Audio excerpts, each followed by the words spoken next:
Good morning, everyone.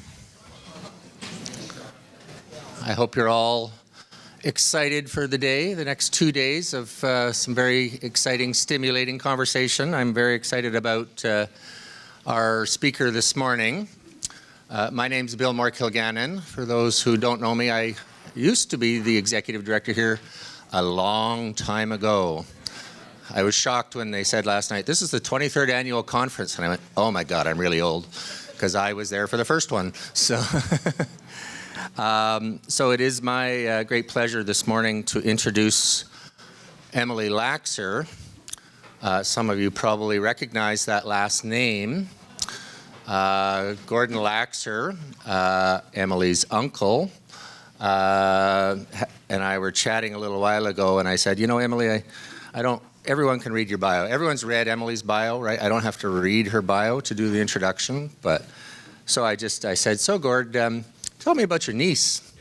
So, well, she's brilliant, and she's one of 10 grandchildren, 5 of whom have PhDs. You know, you grow up in the Laxer family, that's got to have a little bit of pressure, eh, Emily? So, and actually is the only one, I understand, who has got a full professor teaching positions. So that is fantastic. I really think that's great. Emily had some of her early years living in France, speaks perfect French, I understand, from growing up there from a young age and stuff. And so her book, called Unveiling the Nation, The Politics of Secularism in France and Quebec, is newly out, 2019. Unfortunately, we don't have copies here. There may be some websites out there of unnamed companies where you could get it.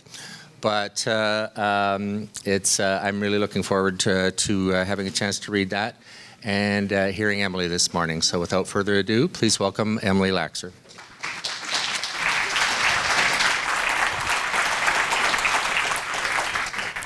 Thank you very much, Bill. It's a real pleasure to be here today. This is my maiden trip to Edmonton, so don't be too hard on me.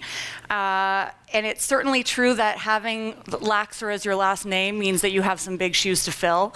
But I do want to emphasize that being the only of the 5 PhDs with a tenure-track job is not merely a reflection of my talent, but of the tough job market out there. They're all brilliant people.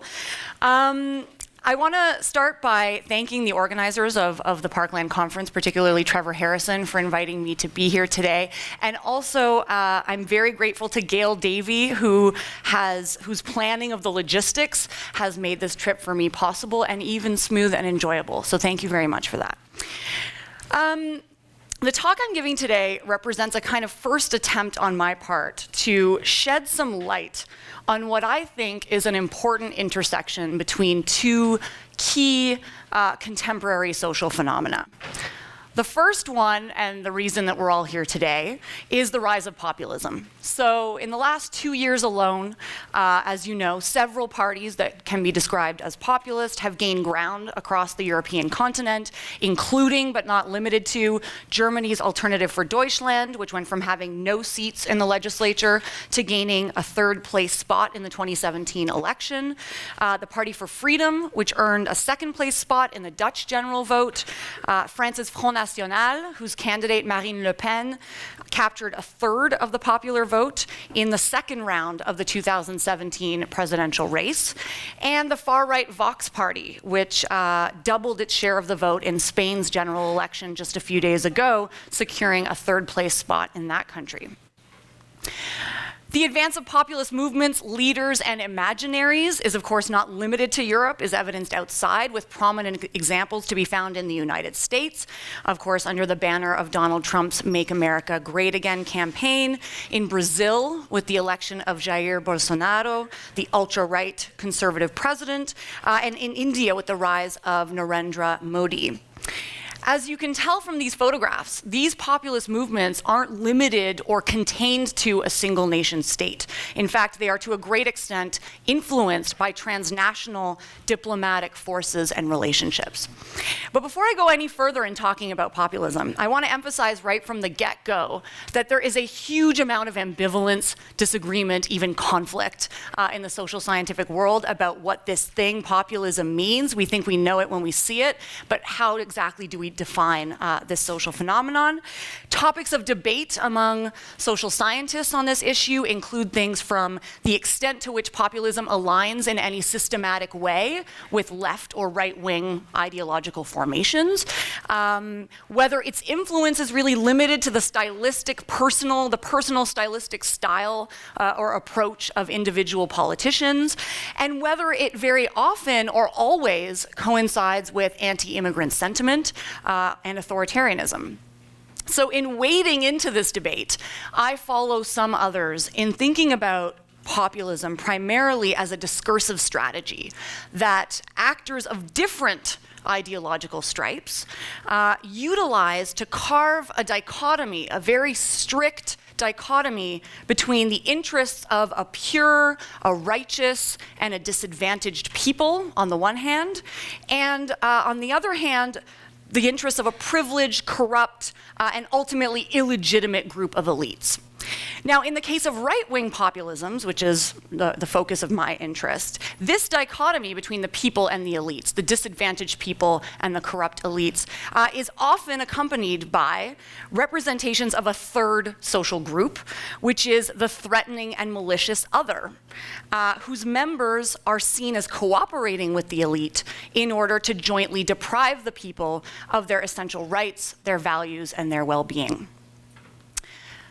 My interest today is in understanding how the rise of right-wing populism intersects with a second important social phenomenon, which is the somewhat surprising continued importance of religion in our society as a focus of identity, as a focus of group solidarity, as an organizing institutional force, and as a tool in the exercise of state power in many national settings. As you probably know, many of the most important 19th century European thinkers believed that changing values associated with the Enlightenment and with the advance of industrial economies would cause religion to fade in social and political significance. But this expectation, what many have called the secularization thesis, has proven remarkably inaccurate.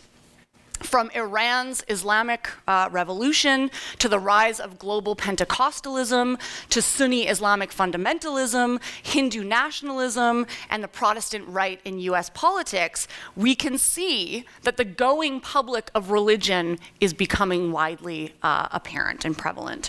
And in fact, it's become commonplace today to suggest that in fact we are not living in an age of secularism or secularity, but we are in an age of post-secularity. As the images on the screen here suggest, some of those movements, some of the populist movements that I'm interested in looking at have explicitly incorporated religion into their political agendas. So Donald Trump's election in the United States was, of course, a boon for right-wing evangelicals who view his presidency as highly advantageous, particularly in ensuring the appointment of socially conservative Supreme Court judges. Bolsonaro's presidency, and he's pictured here during a prayer session with fellow politicians, his presidency is similarly marked by the intersection of populism and religion.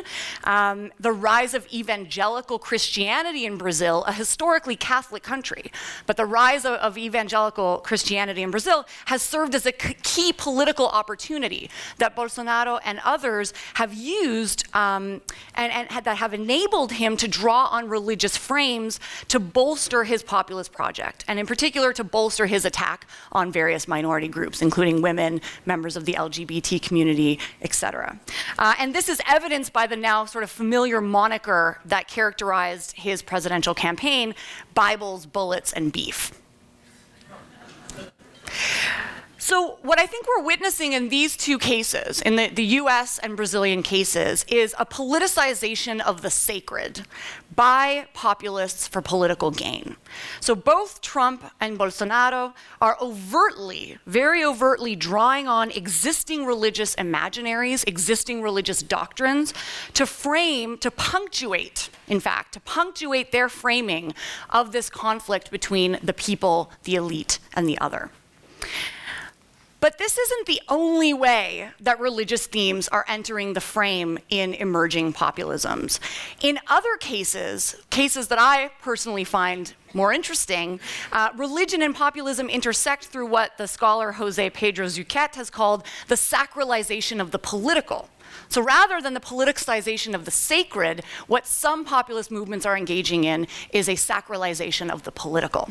And in such instances, populist leaders mobilize religion covertly, using quasi-religious imagery to frame secular, ostensibly secular political institutions, i.e. the state, as the legitimate arbiters of morality and of justice in the face of growing ethno-religious diversity.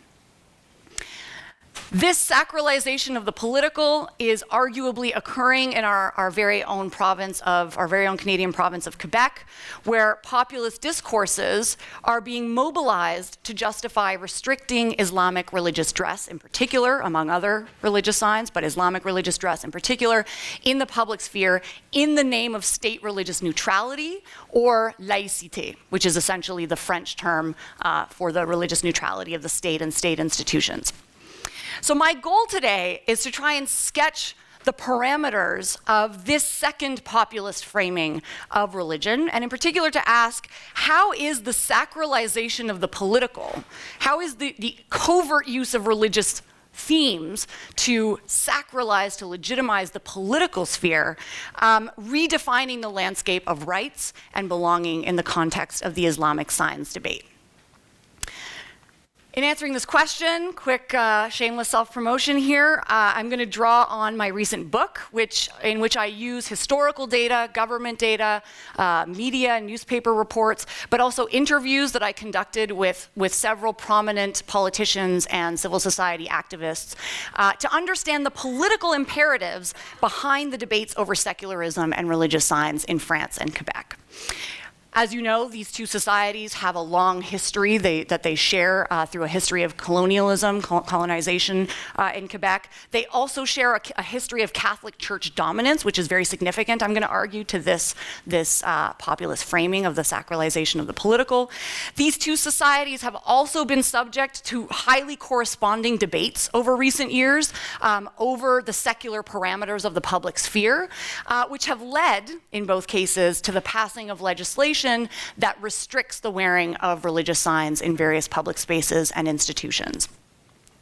Moreover, although unlike France, Quebec does not have the equivalent of the Front National, right? It doesn't have necessarily a serious populist political party.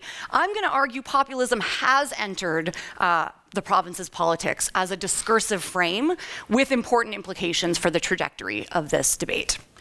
So let me start with the French case. It's important whenever discussing this country's Islamic science debate to do so by first recognizing the colonial backdrop of this debate. So of the approximately 6 million Muslims living in the country today, a majority draw their origins from Tunisia and Morocco, both of which were protectorates of France until 1956, and Algeria, which was officially a part of metropolitan France, so not even really a separate colony, but officially a part of the metropolitan part of the country until its bloody War of Independence in 1962. Thanks in part to these colonial legacies, these populations have become the objects of a highly politicized campaign to curtail the visibility of Islam in the French public sphere. And this campaign, for those of you who don't know, has so far resulted in two key pieces of legislation. So in 2004, a right-wing government led by Jacques Chirac banned the wearing of ostentatious religious signs by students in the public elementary and secondary school system. Then in 2010, a subsequent right-wing government under the leadership of Nicolas Sarkozy responded to controversy over the Islamic niqab and burqa, which fully covered the face, but for the eyes, by prohibiting the wearing of all facial coverings in all public spaces. So that includes the streets, buses, etc. Now, in trying to understand what motivates these campaigns, or this broad campaign to curtail Islamic signs in France, prior scholars and commentators have looked to the historical ideals of French republicanism, as well as the laws in which they're inscribed. So very briefly, those ideals, which you will see etched on the facades of buildings across the country if you've ever visited France, those ideals include freedom, equality, solidarity, and secularism, or laïcité. And the centrality of those ideals to the French Republican ethos is also demonstrated by their inscription in laws that establish the secularity of the state as a way to ensure equal participation in a neutral public sphere. So the intentions of laïcité in France are very much about equality and inclusion at their heart, at their root. But as depicted by this cover of Charlie Hebdo magazine, there is intense contestation around the appropriate meanings of these Republican ideals, particularly laïcité in the French political sphere. So I asked myself, how did France, given the contestation over these established democratic ideas, how did France end up implementing such restrictive laws on Islamic signs? Well, I argue that much of it has to do with the very powerful discursive, if not always electoral, significance of populism in French politics. Understanding that impact requires that we step back for a moment and look at the French political sphere a little bit more broadly. Now, this might look outdated because it is as of 2017, but it's important for me to mention that these were, until that presidential election of 2017 in France, that field, the political field, was dominated by two parties that differentiated themselves mainly on the basis of their contrasting economic agendas. So you had the Parti Socialiste on the left side of the spectrum, which historically vied for electoral success based on a program to tackle class and income inequality.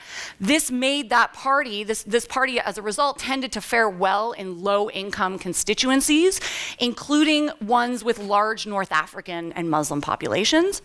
And then on the right side of the spectrum, you had the Union for a Popular Movement, or the UMP, which recently renamed itself Les Républicains in 2015, which sought power based on a market-centered economic agenda. So this party, as a result, was for a long time the party of choice in France's Catholic conservative regions and among shopkeepers, craftsmen, farmers. This organization of politics around these competing economic agendas or ideologies has faded in France as it has elsewhere, right? So not only have neoliberalism and the decline of the welfare state led left and right political parties and administrations to embrace budget cuts and austerity, but right-wing populist parties have emerged, touting agendas that very much defy, even as they seek to manipulate to their advantage the pre-existing left-right ideological structure. So in France, the main party to play this role is, of course, the Front National, which renamed itself Rassemblement National. You really do need an appendix next to you whenever you talk about French politics, because the names are changing faster than the day is long. But the party to play this role is really the Front National, which renamed itself Rassemblement National after 2017. Since the early 2000s in particular, this party has been siphoning votes away from the mainstream right, but to some extent the left, on the basis of a nationalist and explicitly anti-Muslim agenda. The party's success in recent elections has stemmed from its ability to anchor that agenda in a populist rhetoric that was previously characteristic of the left in France. There's a real borrowing of the populist discursive strategy on the part of the Front National from the left, but that combines that populist rhetoric with a socially and economically conservative outlook more typical of the right. And like populist politicians elsewhere, Marine Le Pen, the leader of the Rassemblement Front National, is fond of using the moniker the people, or le peuple, to distinguish herself from her mainstream opponents.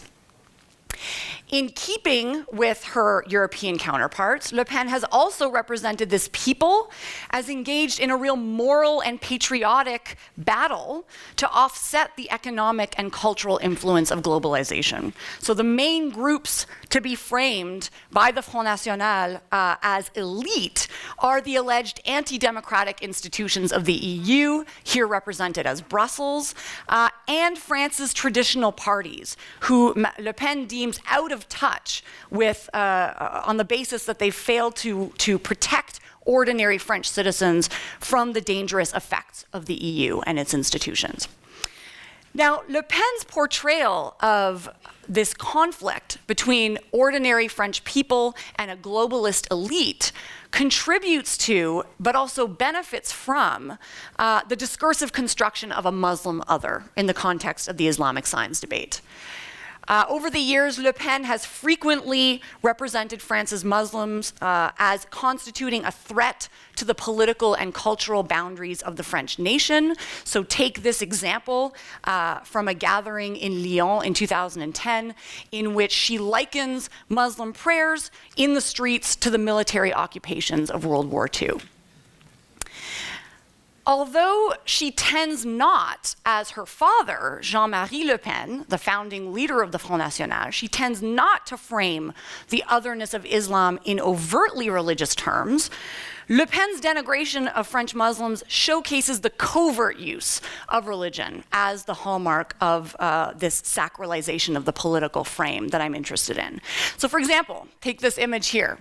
Every year on May 1st, Marine Le Pen delivers a speech in front of a monument commemorating Jeanne d'Arc, who is the iconic warrior come Catholic saint, revered in France for her role in fighting the British in the 100 Years' War. But in these annual speeches, Jeanne d'Arc is rarely referred to as a religious saint by Le Pen. Instead, she appears as a kind of figure of a modern resistance and a symbol of an embattled French nationhood. Her Catholic allegiances, which are well known to French audiences, are hinted at only implicitly, and references to the church itself are wholly avoided, because it's not politically viable to connect yourself explicitly to the Catholic Church in modern secular France, right? But the message is clear.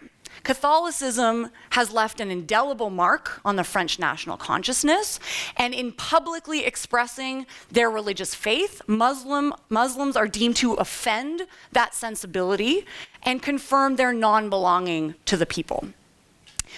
So while they tend to distance themselves from the Catholic Church as institution, the Front National and other populist forces within French politics have used religious imagery covertly to proclaim politics, to proclaim the French secular state as the legitimate domain in which to assert the moral and boundary of justice between the people, the elite, and the others.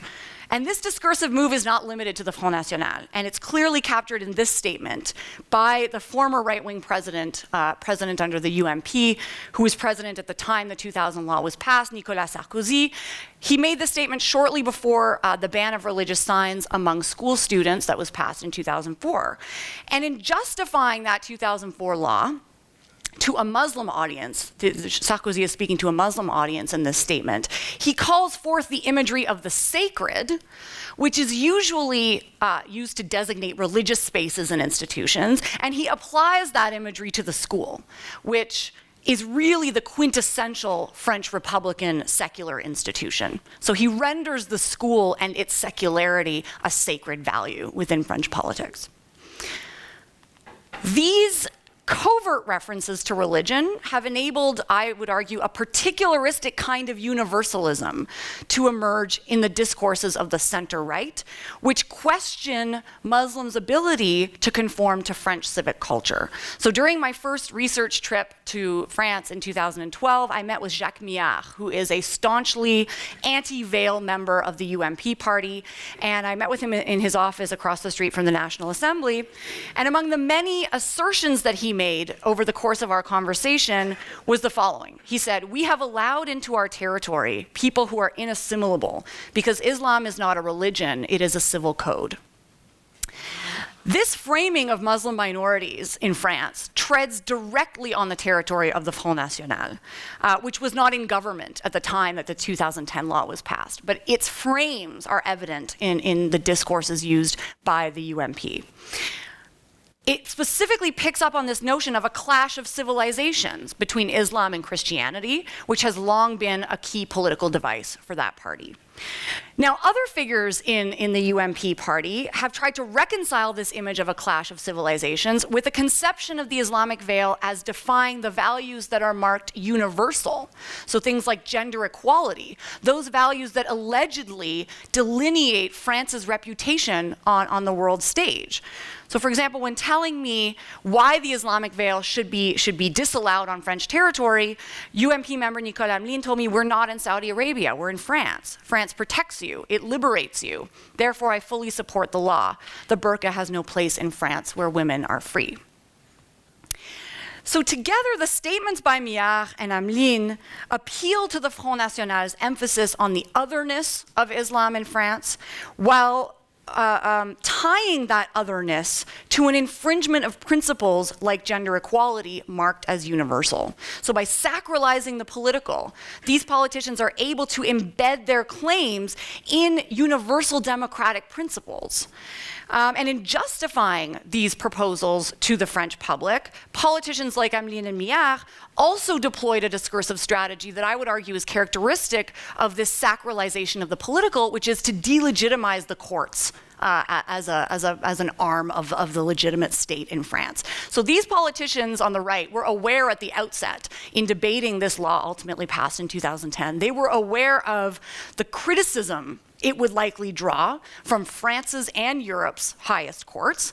And in response, they began to carve this wedge, this very interesting wedge within the French state between the ostensibly legitimate elected officials on the one hand, who are not part of the elite, and the illegitimate courts and legal experts on the other. So consider this candid statement, Consider this very candid statement by Mia considering legal experts' objections to the 2010 law. He told me, "We have to listen to the jurists until 10 o'clock, and at 10 o'clock, we throw them out the window. What is a jurist? What is a philosopher? It is someone who contradicts the opinions of others." Fair. But this statement really delineates this clear normative boundary being drawn between the representatives of the state who do and who do not legitimately represent or embody the interests of the French people. The act of throwing the jurist out the window in this statement is framed as a hyper-democratic act, as re-enfranchising the people in the face of ostensibly anti-democratic threats. So by invalidating the position of legal experts in this way, Mia and the other supporters of the 2010 law were able to justify a representation of veil-wearing women as others, who were ultimately then made ineligible for fundamental rights, the right of religious protection and freedom, and for full belonging in the French nation. So to summarize then, in the context of France's ongoing religious or Islamic science debate, parties and politicians drawing on populist frames have defined the people in a way that covertly, if not overtly, calls upon the Catholic heritage of the country's majority population. The interests of those people are represented as jeopardized by a coalition of elites who consist mainly of the traditional parties in France who just don't get it, the EU institutions and technocrats, and both domestic and international courts.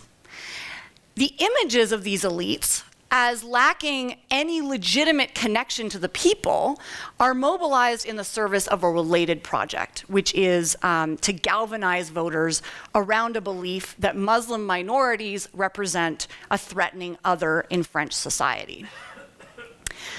The co-construction of these three imaginary social categories, because they are indeed imagined, I argue that the co-construction, the relationship among them, is enabled by this sacralization of the political.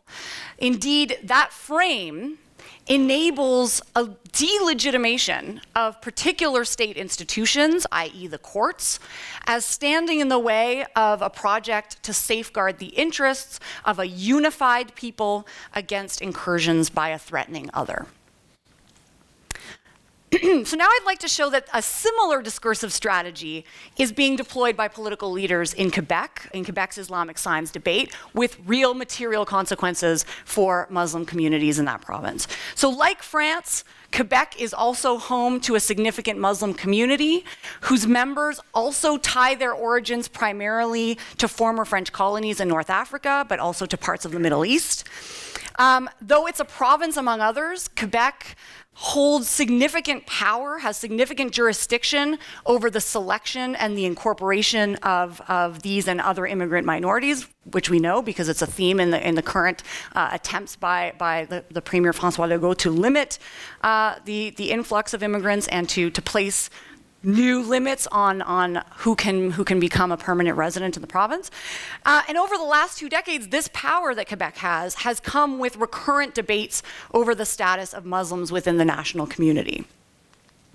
Importantly, these debates have taken shape in the context of a society that, thanks to a history of colonial rule, first by the French, later by the British, was heavily dominated by the Catholic Church until the 1960s Quiet Revolution. And the remnants of that history are very much visible today on Quebec's visual landscape. If those of you who visited Montreal will have noticed that a giant LED cross lights up the night sky at the top of Mount Royal. And you may also know that until very recently, a large cross dominated, or a large crucifix dominated the wall of the National Assembly in Quebec City. Unlike France, Quebec's Islamic signs debate, or the terms of that debate, are defined by the positions that parties occupy within an electoral system that has historically centered on questions of nationhood rather than class. And while no party has adopted a wholly populist agenda, the significance of a populist discursive strategy is becoming more and more apparent.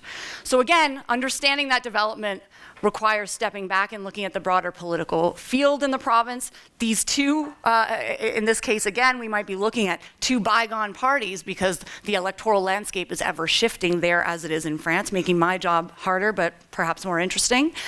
And so, as I mentioned, parties in that province have traditionally positioned themselves along a spectrum of opinions on the province's national future. So the primary contender at the federalist end of the spectrum, as you know, is the Liberal Party of Quebec, broadly neoliberal in its approach to taxation and the size of government. This party has traditionally drawn support from urban constituencies, particularly in Montreal, as well as those inhabited by large non-Francophone populations. And then the Liberals' main contender, until very recently, was the Parti Québécois, which is known for its pro-sovereignty stance. And although it historically anchored that stance in a social democratic outlook, the party has unfortunately adopted an increasingly centrist economic program, and especially recently has adopted a very exclusionary tone with respect to ethnic and religious minorities. But two relatively recent parties, the Coalition Avenir Québec and Québec Solidaire, have begun to occupy a much more prominent position in Quebec's electoral politics. Both of these parties identify as nationalist, but only Québec Solidaire supports independence as the solution to the national question. The Coalition Avenir Québec has demarcated itself very strategically and intelligently by offering a conservative economic platform and a restrictive immigration agenda that it claims will enhance Quebec's autonomy within the Canadian Federation. So by not pushing for independence, which is a prospect that has become increasingly unpopular among the Québécois, the party has quickly gained influence and was elected to a majority government in Quebec a little over a year ago. Now, arguably, the two main parties that have framed their support, that have been most supportive of restricting Islamic signs in Quebec, and that have framed that support in populist terms, are the Parti Québécois and the Coalition Avenir Québec. So my analysis in the next few minutes is going to focus primarily on them.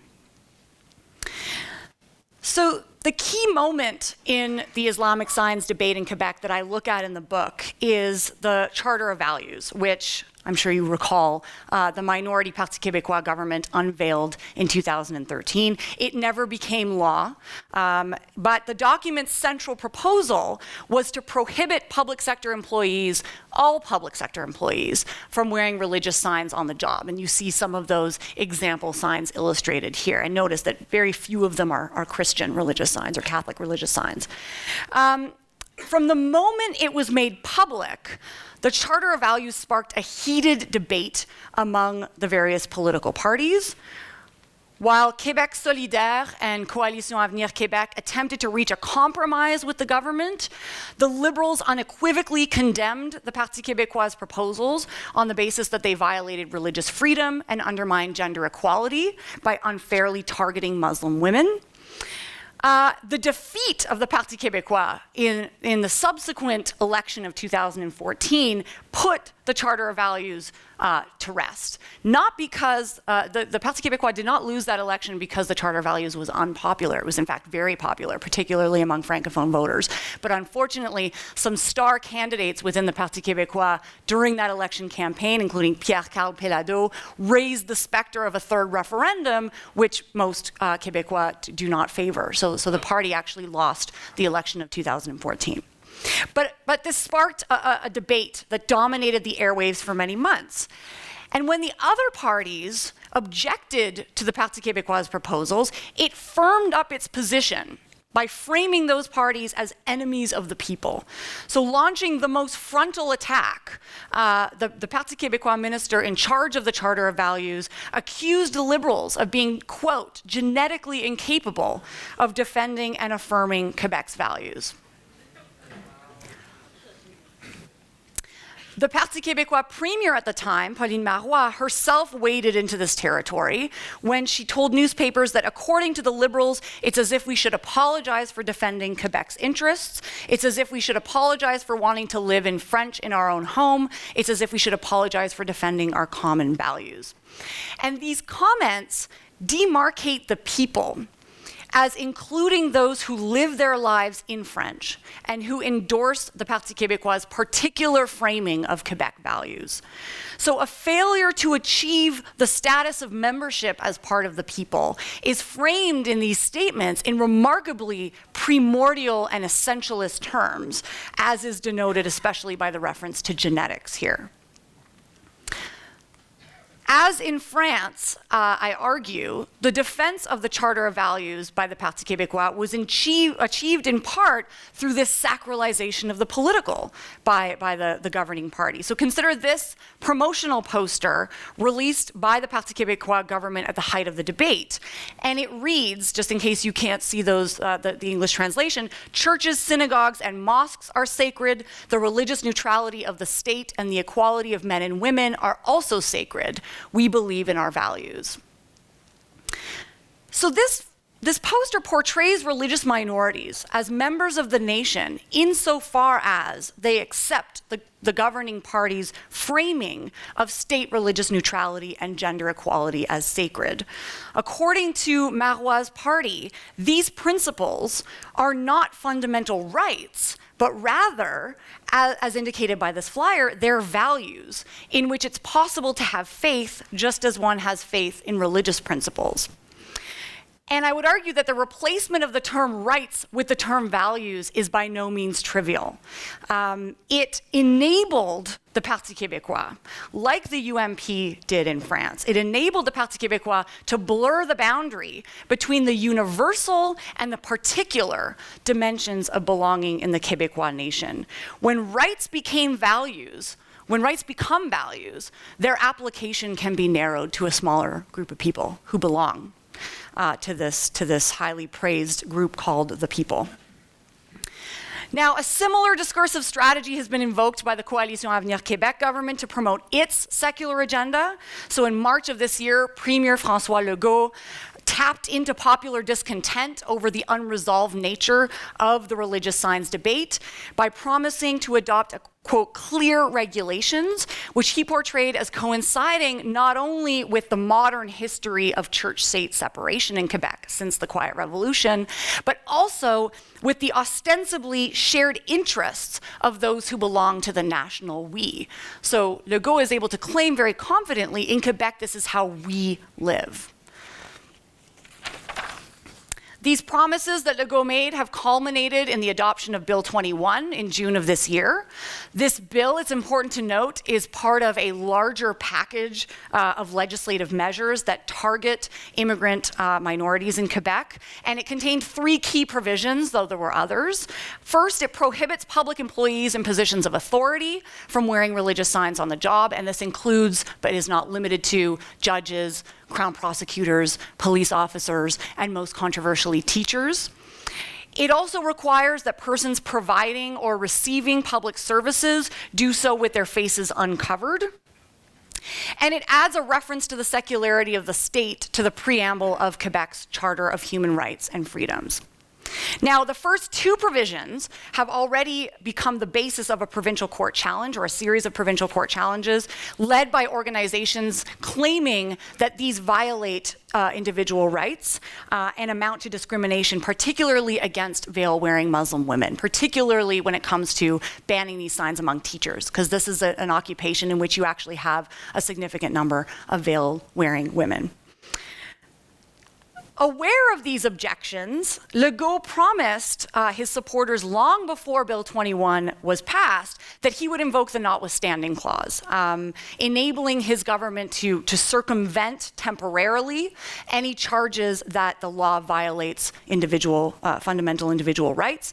And you can see in this statement how he justifies that circumvention of Canada's constitutional framework through reference again to the interests of a unified people, which in this case is vaguely defined as constituted by a majority of Quebecers. Staking claims on behalf of this unified but always very nebulous who belongs to the people is always left unsaid. That's what makes this discursive trope so powerful, because it includes everyone and excludes at the same time. So staking claims on behalf of this unified but nebulous people was an equally prominent strategy, you might have noticed, used by the federal Bloc Québécois in the recent federal election campaign. A vocal supporter of Bill 21, the party's leader Yves-François Blanchet made it a priority in all of his debate appearances to present that legislation as symbolizing the legitimacy of the Québécois state's legislative apparatus against elitist and ultimately undemocratic, he argues, federal institutions. So take this statement from the first of the election's 2 French language debates. Addressing Prime Minister Trudeau, who staunchly opposed Bill 21 and has hinted his federal government could intervene in a future court challenge, Blanchet said, "I have an enormous problem with the possibility that the money of the same Quebecers who elected people to the National Assembly, who voted for a law in the National Assembly, that they'll be sending money to Ottawa, that after October 21 will support groups that will encourage and support efforts against the law." So this statement contains telltale signs of the populist strategy of sacralizing the political to demarcate those boundaries between the people, the elite, and the other. At first glance, the people in this statement seems to refer to the electorate at large, who, as Blanchet strategically notes, are taxpayers, because this is a center-right political party, so you always have to remember taxpayers. But looking more closely, the exclusions implicit in this notion of the people become clear. Quebecers, in this quote, encompasses only those in the electorate who voted for those representatives in the National Assembly who support the law. And opposing the interests of this ostensibly unified group are the elite interests collectively represented here as Ottawa. And I also think that that's an important discursive strategy used by Quebec politicians all the time, which is don't refer to the specific federal institutions that you're angry at. Refer to this place, this faraway geographic place called Ottawa, because it emphasizes how far, how disconnected from the people this set of institutions is. The message that the people in Quebec as opposed to federal judicial elites, know what's best is captured by this election sign. Importantly, and this is characteristic of the discursive populist strategy, the people here is identified without reference to internal conflicts as the only legitimate totality in the body politic. This effort to construct a kind of undifferentiated universality that strategically writes over all of the particularistic demands of which it is made up is critical to populist attempts to delegitimize the elite and to represent the other as threatening. In both the previous quote by Blanchet and in this sign, the other, those targeted by Bill 21, is conspicuous in its absence. So it's left unnamed. It's a residual category consisting of those who, by virtue of not knowing what's right, cannot legitimately belong to the people. So in the context of Quebec's ongoing Islamic signs debate, parties and politicians drawing on a populist discourse have identified the people in a way that, again, implicitly, but not explicitly, references the Catholic heritage of the majority Francophone population. The interests of those people are represented as jeopardized by an assortment of elites consisting mainly of federal judges and politicians, as well as federalist parties at the provincial level, the genetically incapable parties like the Liberal Party of Quebec. Portrayals of those elites as lacking a legitimate connection to the people are mobilized in the service of an effort to fuel and to mobilize a fear that religious minorities, mainly Muslims, harbor beliefs that conflict with the secular and democratic values of the majority society. As in the French case, these imagined social groups or social categories are defined relationally via this discursive strategy of sacralizing the political. This is evidenced in the very strategic reframing of universal rights as values. This strategy of renaming rights as values, of taking gender equality and calling that a value, not only sets the courts aside as having any legitimate role to play, or as even belonging to the legitimate part of the state apparatus, it also simultaneously enables its users to narrow the boundaries of belonging in the people along cultural lines. Because when you're not talking about values, when you're not talking about rights, they don't have to apply to everyone in the society. Okay. So in conclusion, I hope at the very least to have convinced you that populism and the continued social and political salience of religion are social phenomena that we should be exploring in tandem. Not only are we witnessing a striking proliferation of populist movements that use religious themes, that draw on religious doctrines to demarcate the people, the elite, and the other for political gain. There may even be certain ontological affinities between populism and religion that make them such comfortable bedfellows. So, for instance, one could suggest that religious ideals are providing populists with a ready-made, very handy set of moralizing tropes that they can deploy in discursively separating us from them, insiders from outsiders. My focus today has been on demonstrating that in thinking about the populism-religion nexus, what we might call the populism-religion nexus, we should keep a close eye on the very variegated and sometimes even counterintuitive ways that religion enters the frame. While the politicizing of the sacred that marks the Trump and Bolsonaro presidencies is deeply concerning, it will take a bit more of a delicate approach, I think, to understand how implicit religious frames are enabling populist figures to sacralize the political in order to restrict minority religious rights. I'll leave it there. Thank you.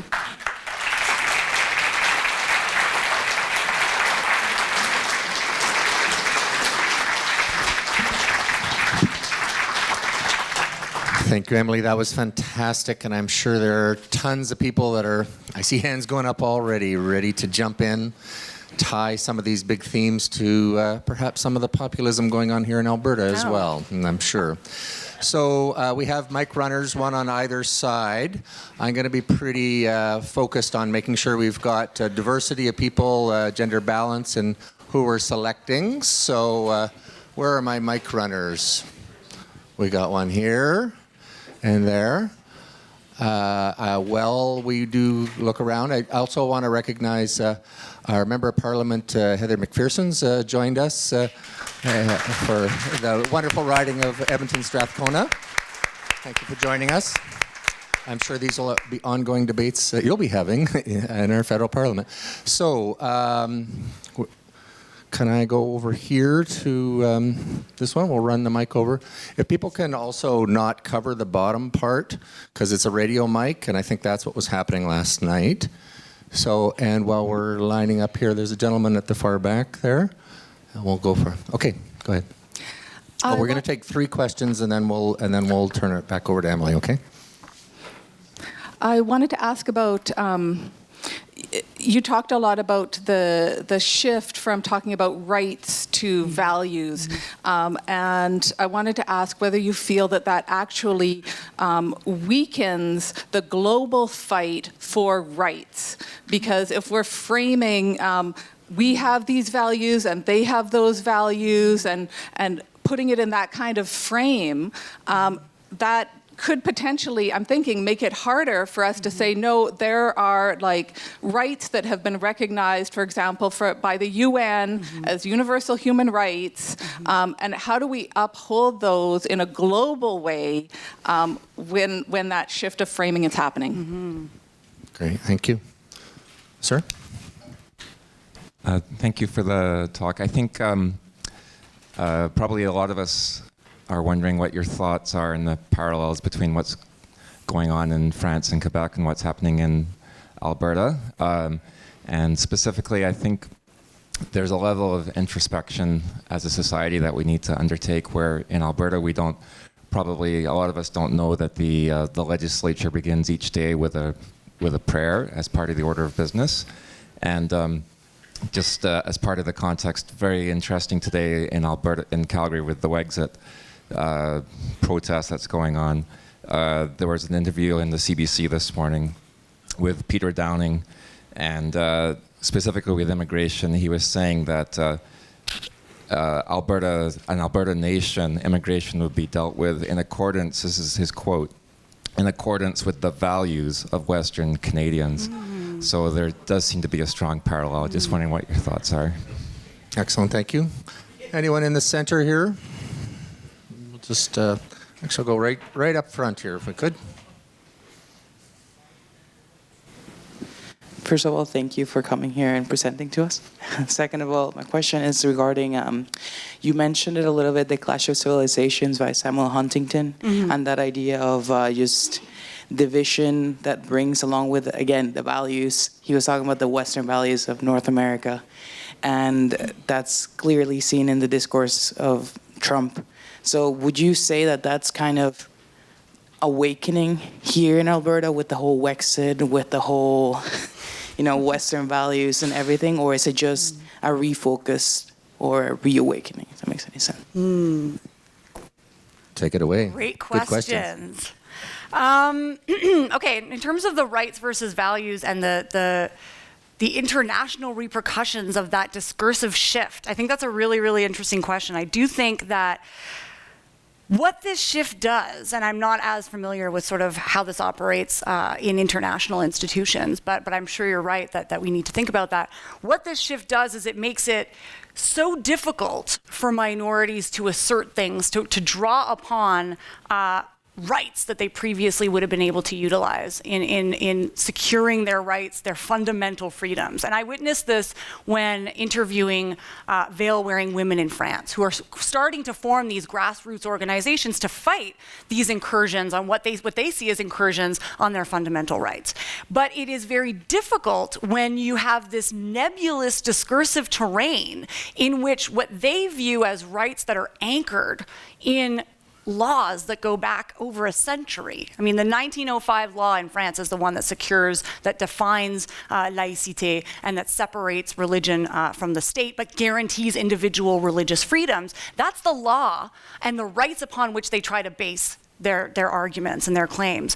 But it becomes very difficult when that law is remembered in such variegated ways by politicians across the political sphere. The meaning of these terms is no longer shared. You have courts that are still, and it's important to note that the French courts really did look closely at this law and really did look at it and say, well, the term secularism is something that applies to state institutions. It doesn't apply. It cannot be used to violate individuals' religious rights and freedoms. The court said that.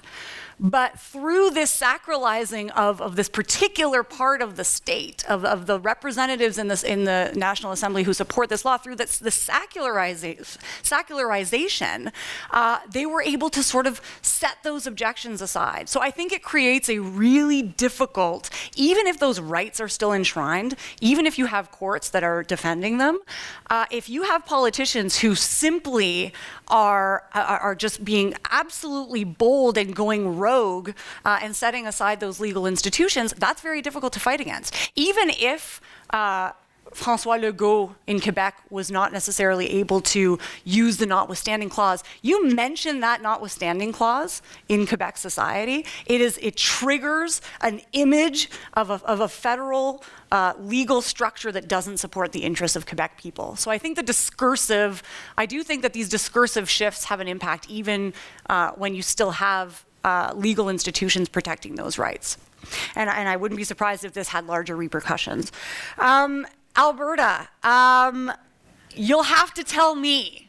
So as an Eastern Canadian, I'm not sufficiently familiar other than from looking from afar. But what I do want to say that's really important is I'm always troubled by the fact, and I study Quebec from Toronto, which is a difficult thing to do because I'm an insider-outsider, but I study Quebec and I'm always disturbed by the way English language media represents this whole debate outside of the province of Quebec. And you often hear the claim, Quebec is uniquely racist. Quebec is a province where these things are happening because racism, because nationalism, maybe because of the history of the Catholic Church.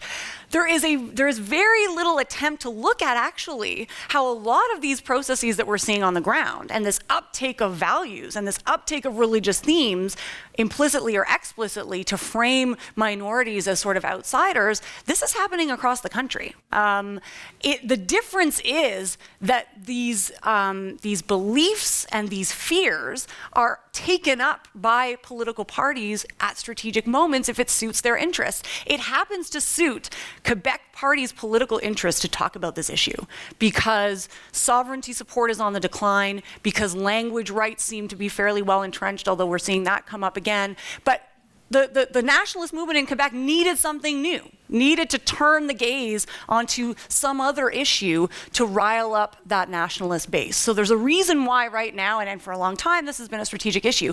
That doesn't mean we won't see this emerge elsewhere in the country.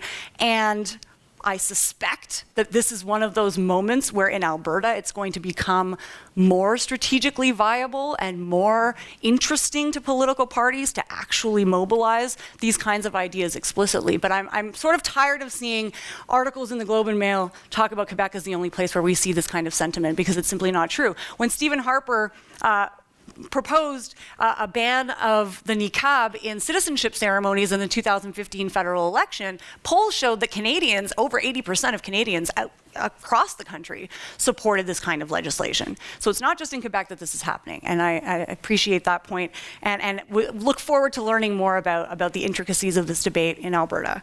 The clash of civilizations argument, I mean, yes, I think that we're seeing this happen in a very explicit way south of the border. We're seeing, Wexit, Brexit, all of these movements turn on and strategically galvanize and utilize certain ideas, certain really fundamental ideas about belonging and about exclusion and inclusion. I think what's more interesting, though, is how some of those ideas around a clash of civilizations are actually embedded into discursive tropes that we don't see as being about that. But when you read between the lines, you actually see that there's still this kind of imagery built into, and in these cases that I looked at today, built into what is purported to be the defense of democratic universal values, but actually turns on. And mainstream parties are afraid. I saw this happen in France very clearly, where the Front National was not even a significant group in government at the time that the 2004 and 2010 laws were passed. It was the mainstream right, and indeed the socialists, who ultimately abstained from the vote, but many of whom supported these laws, they were scared. I mean, across the mainstream in France, some of these ideas began over on the far right. They have moved right across to include Socialist Party representatives. So while those politicians may not be using an explicit clash of civilizations frame, they are very much influenced by those ideas and are afraid of the siphoning of votes away to right-wing parties and on the defensive are kind of picking some of these ideas up. Great, thank you. Okay, we have until 10:15, so I'm going to have a woman at the back there. We'll start with her, and then this gentleman right here in the middle will be second, and then we'll move to the left, to my left. Hi. Thank you so much for that talk. It was like a wonderful start to the day and very insightful. And this idea of sort of sacralizing the political is an excellent one. And you've sold your book to me.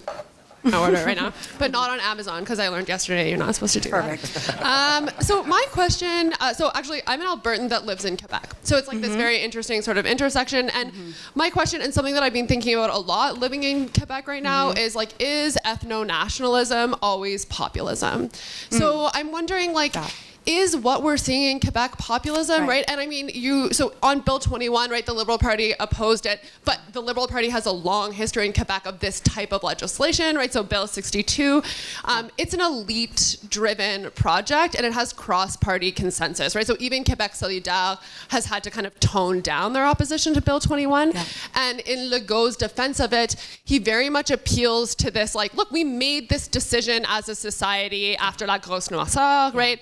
So I'm wondering if it's better understood as nationalism than it is as populism. And I think that that actually distinguishes it from what's happening in Alberta in sort of important ways. And like just the point, sorry, one more, point about the courts is like, it's not really about elitism, right? It's about like, we don't recognize the validity of these institutions. We never signed the Constitution, right? Yeah. Yeah. Okay. My name is Peter, and my question has to do with proportional representation. Coalition Avenir promised to bring a more proportional system of voting in their campaign, but judging from what you've said this morning, I doubt very much they're going to bring in a system that empowers the other. Good. Okay, we're just going up the back there, Jay. Yep. Up, no, up.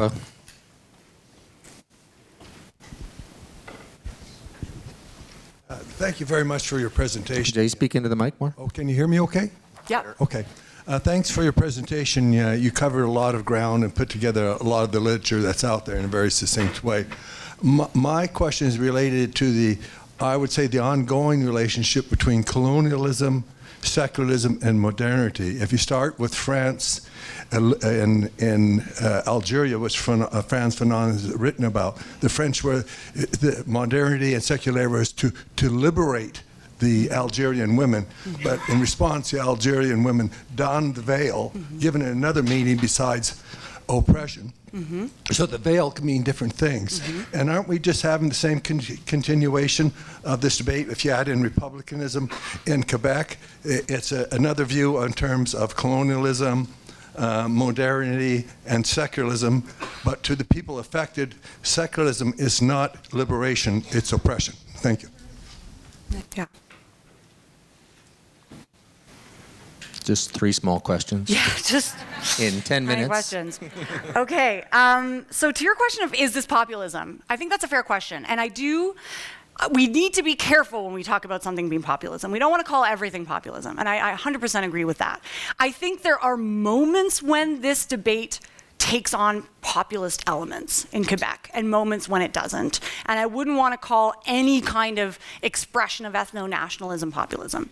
The moments where I see it, the moments where I think we can identify certain populist discursive moves, we might call them, is in those moments when this very subtle juxtaposition, this way of representing the Quebec people as being everything and as clearly excluding certain groups of people at the same time. This is a key populist move to sort of use very universal, very homogeneous language to refer to an entire totality of people and to claim that they are the legitimate actors within the body politic, but never specifying who does and doesn't belong, only doing so kind of implicitly. I think that attempt to reconcile the particularism and the particular characteristics of the people while framing them as this universal entity, that's a very quintessential populist move. And added to that is the fact that populism isn't just about, certainly political conflict is something that we expect in a democracy. We expect our politicians to say, you're wrong. If that was always populism, this would take too long. We couldn't have this conversation. What's different, I think, is when I see those populist moves, is when it's not just you're wrong, it is you no longer are operating even within the framework that I use to define the legitimate political sphere. So when or Pauline Marois and her allies in Quebec look to the Liberal Party and say, you're genetically incapable, I'm not even having a debate with you about this. You are not part of what I consider the political sphere or the political field, because you can't enter into this conversation. I think those are the moments that the absolute unequivocal discrediting of particular political parties, of particular state institutions as being unable, as not even having the tools to participate in the debate. I think that those are populist moves, combined with this very strategic representation of the people. When you say Québec, c'est nous, you know you're not referring to every single Québécois. But the power of that assertion comes in the fact that it is at once seemingly global, but of course highly exclusionary and limited to who belongs to this nous. I think that's where we need to look at those populist moments. But I totally agree with you that we should not, verge on this sort of attempt to put everything into the populist box. But I think it's useful, and I think one of the strategies that populists are using, which is so significant, is this complete delegitimation of the court system, not just saying we disagree with these court decisions, but they are not part of our democratic system, these courts. That's a pretty significant move that goes beyond, I think, what other political parties that I wouldn't define as making these populist moves are doing. The proportional representation question. Yeah, this would make no sense. I forget who asked. This would make this strategically. If you look at the last election in Quebec, if you look at provincial politics in Quebec, just at the provincial level, but also at the federal level, first of all, there is, as elsewhere, a huge urban-rural divide. It's rural constituencies. If you look at the map, the support for the CAQ, support for the Bloc Québécois is very much concentrated in these large rural constituencies. I think the Bloc was virtually shut out of Montreal in this election. It may have gotten one seat in the East End, I forget. But at the provincial level and at the federal level, support for those two parties, the CAQ and the Bloc Québécois, very much maps on, and it's in these rural regions. I don't think it would make any strategic sense for a party like the Bloc Québécois or the CAQ to want any kind of change in that electoral map, because it allows people like François Legault and people like Yves-François Blanchet to speak directly to rural constituencies and not worry about Montreal. You don't really need to worry about Montreal. And I think that that's actually where, if I may just make another comment on the recent federal election, I think that's actually where the NDP might have made a strategic error in its approach to Quebec, because while Jagmeet Singh really opposed clearly Bill 21, he tried, I think he was worried about losing seats in that province and didn't want to go any further and say, no, we will also participate in a court challenge against this bill. I think he was afraid of losing votes, and as a result, the NDP did terribly because they didn't pick up votes in Montreal, a very different constituency where opposing Bill 21 is a very popular thing to do. So as elsewhere, this map, this electoral map, because of the way nationalist concerns map onto regional distributions of seats, I don't think these parties have a real interest in changing the electoral system. When it comes to the totally trivial question of colonialism, modernity, and secularism,